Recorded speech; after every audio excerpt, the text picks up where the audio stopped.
Hello guys, എല്ലാവർക്കും ഒരിക്കൽ കൂടെ ഞങ്ങളുടെ ചാനലിലേക്ക് സ്വാഗതം. ഇത് ഞങ്ങളുടെ മൂന്നാമത്തെ വീഡിയോ ആണ്. ഇതുവരെ ഞങ്ങളെ സപ്പോർട്ട് ചെയ്ത എല്ലാവർക്കും ഒത്തിരി നന്ദി പറയുന്നു. അങ്ങനെ മൂന്നാറിലെ തേരാപ്പാര നടത്തമെല്ലാം കഴിഞ്ഞ് ഇനി ഞങ്ങൾ പോകുന്നത് കർമ്മലഗിരി എലിഫന്റ് പാർക്കിലേക്കാണ്. ഇവിടെ നിന്ന് ഏകദേശം 6 കിലോമീറ്റർ ഉണ്ട് കർമ്മലഗിരി പാർക്കിലേക്ക്. മൂന്നാറിൽ നിന്നും മാട്ടുപ്പെട്ടി ഡാമിലേക്ക് പോകുന്ന ആ റൂട്ടിൽ തന്നെയാണ് കർമ്മലഗിരി പാർക്കിന്റെയും ലൊക്കേഷൻ. ഈ റൂട്ടിൽ ഒത്തിരി സീനിക് വ്യൂസ് ഉണ്ട്. അതിലൊന്നാണ് നിങ്ങൾ ഈ കാണുന്നത്. സത്യം പറയാലോ, ഈ ക്യാമറയിൽ കാണുന്നതിലും ഭംഗിയാണ് ഈ സ്പോട്ട് നേരിട്ട് കാണാൻ. ഇതൊരു ഫോട്ടോ പോയിന്റ് കൂടിയാണ്. പലപ്പോഴും ഇവിടെ നല്ല റഷ് ആവാറുണ്ട്. നമുക്ക് വണ്ടി പാർക്ക് ചെയ്യാനൊന്നും ഇവിടെ സ്ഥലം കിട്ടാൻ സാധ്യതയില്ല. എന്നാലും ഈ റഷ് അവേഴ്സ് ഒക്കെ ഒഴിവാക്കി വരുവാണെങ്കിൽ ഇവിടെ ഇറങ്ങി ഈ ഒരു വ്യൂ എൻജോയ് ചെയ്യാവുന്നതാണ്. അങ്ങനെ ഏകദേശം 20 മിനിറ്റ് നേരത്തെ ഡ്രൈവിന് ശേഷം ഞങ്ങൾ കർമ്മലഗിരി പാർക്കിലെത്തി. ഒരു പ്രൈവറ്റ് പാർക്കാണ് കേട്ടോ ഈ കർമ്മലഗിരി എലിഫന്റ് പാർക്ക്. ഇവിടുത്തെ ടൈമിംഗ് രാവിലെ 9 മണി തൊട്ട് വൈകിട്ട് 5 മണി വരെയാണ്.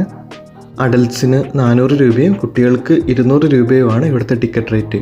കൂടാതെ തന്നെ ഈ ആനകൾക്ക് ഭക്ഷണം കൊടുക്കുന്നതിന് എക്സ്ട്രാ ഒരു 200 രൂപ ചാർജ് വരുന്നതാണ്. ടിക്കറ്റ് എടുത്തതിന് ശേഷം ആനപ്പുറത്ത് കയറുന്നതിന് മുമ്പ് തന്നെ നമുക്ക് ചെറിയൊരു ബ്രീഫിംഗ് കിട്ടും. എല്ലാം ഒരു 20 വർഷമായിട്ട് ട്രെയിൻഡ് ആയിട്ടുള്ള എലഫൻസ് ആണ്. അതിന്റെ കൂടെ ഒരു പേഴ്സണൽ ട്രെയിനറും വരും ആനയെ കൺട്രോൾ ചെയ്യാൻ വേണ്ടിയിട്ട്. നമ്മൾ പിന്നെ ആന കയറുന്നത് താഴെ നിന്നല്ല, ആനയുടെ ഹൈറ്റിനനുസരിച്ച് പ്ലാറ്റ്ഫോം ഉണ്ട്. പ്ലാറ്റ്ഫോമിൽ നിന്ന് ഡയറക്റ്റ് ആണ് കയറുന്നത്. ആനയെല്ലാം കുഷൻ സീറ്റ് ഒക്കെ ഇട്ടിട്ട് പിടിച്ചിരിക്കാൻ പ്ലാറ്റ്ഫോം ഉണ്ട്.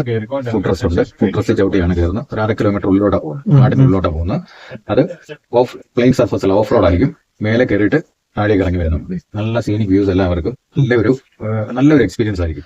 അങ്ങനെ ബ്രീഫിംഗ് എല്ലാം കേട്ട് ഞങ്ങൾക്ക് കയറാനുള്ള ആന വരുന്നതും വെയിറ്റ് ചെയ്ത് നിൽക്കുവാണ്. അപ്പോഴാണ് ദൂരെ നിന്ന് ഒരു ചകിരിട്ട് ഉരയ്ക്കുന്ന സൗണ്ട് കേൾക്കുന്നത്.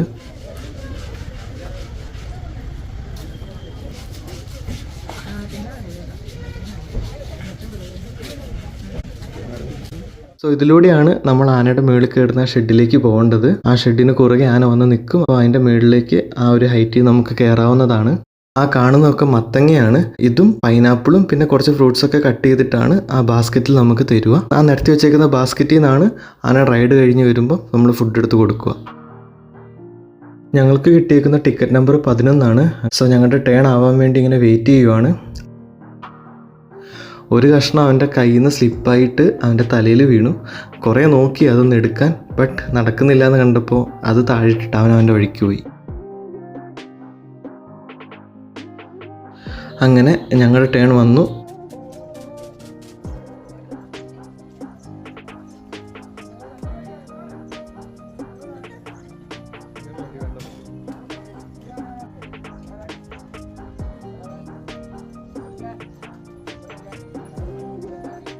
ഞങ്ങൾ ആനപ്പുറത്ത് കയറി. ഇതിൻ്റെ മുകളിൽ ആദ്യമായിട്ട് കയറുമ്പോൾ തോന്നുന്നത് എന്താണെന്ന് വെച്ചാൽ വലിയ കുലുങ്ങുന്ന ഒരു പാറപ്പുറത്ത് കയറി ഇരിക്കുന്നത് പോലെയാണ്.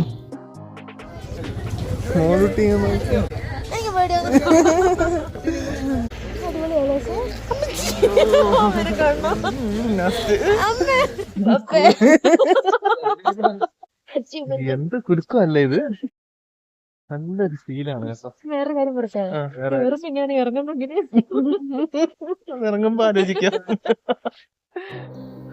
നല്ല രീതിയിൽ തന്നെ കുലുക്കമുണ്ട്. പിടുത്തം വിട്ട് താഴെ വീഴുമെന്ന് തന്നെ തോന്നും. കാലെത്തൂലല്ലേ. അങ്ങനെ കുറച്ച് മുന്നോട്ട് പോയപ്പോൾ തന്നെ കാല് വേദന എടുക്കാൻ തുടങ്ങി. സംഭവം ഇത്രേ ഉള്ളൂ. പെട്ടെന്ന് കാലങ്ങ് സ്ട്രെച്ച് ആയപ്പോഴത്തേക്കും മസിൽ കയറി. ബട്ട് ഇതിന്റെ മേളിൽ നിന്ന് കാലൊന്ന് അനക്കാൻ ഒരു രക്ഷയില്ല. എങ്ങനെയാണോ ഇരുന്നത് അതേപോലെ തന്നെ അങ്ങ് ഇരിക്കുക, അത്രേ വഴിയുള്ളൂ. നമ്മൾ വിചാരിക്കുന്ന പോലെയല്ല. ഒന്നത്തെ ഞാനൊക്കെ സൈഡ് വലിയുണ്ട്. നല്ല കുലുക്കമാണ്. നമുക്കൊരു സൈഡിലോട്ട് വീഴുന്ന പോലെ തോന്നും. അതുകൊണ്ടൊരു കാലിലൊരു മസിൽ പിടിക്കാൻ നല്ല വേദന എടുക്കും. അതുകൊണ്ട് എന്തോ ഒരു പക്ഷെ ഒരു ത്രില്ലാണ്. അയ്യോ, ഞാനയുടെ ചെവി പകുതി എടുക്കും. അങ്ങനെയൊന്നുമില്ല, അതതിന്റെ ഷാനേനെ അടുത്ത് കാണുമ്പോ ആനയുടെ രോമം കണ്ടു.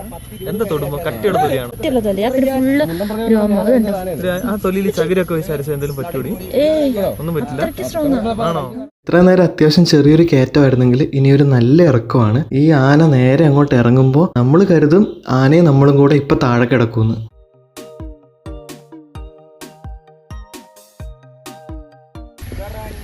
ചേട്ടാ, ആനയുടെ പേരെന്താ? മോളെ തമിഴ്നാട്ടിലൊരു ഫേമസ് ആനയുണ്ട്, ഭീമ എന്ന് പറഞ്ഞ. ആര് വിളിച്ചാലും ഹായ് തരും. കുഞ്ഞുലക്ഷ്മി ഹായ് തരുമോ?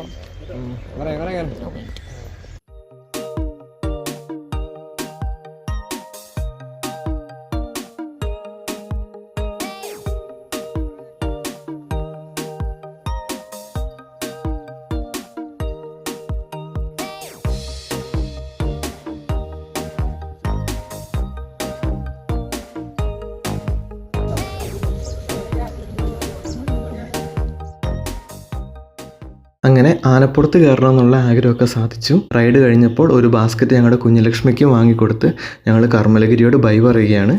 ഇനി ഞങ്ങൾ പോകുന്നത് മാട്ടുപ്പെട്ടി ഡാമിലേക്കാണ്.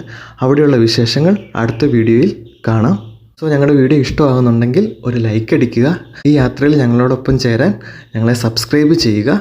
അടുത്ത വീഡിയോ ആയി ഞങ്ങൾ വീണ്ടും വരുന്നതായിരിക്കും. അതുവരെ വണക്കമയ്യ, വീണ്ടും പാക്കലാം.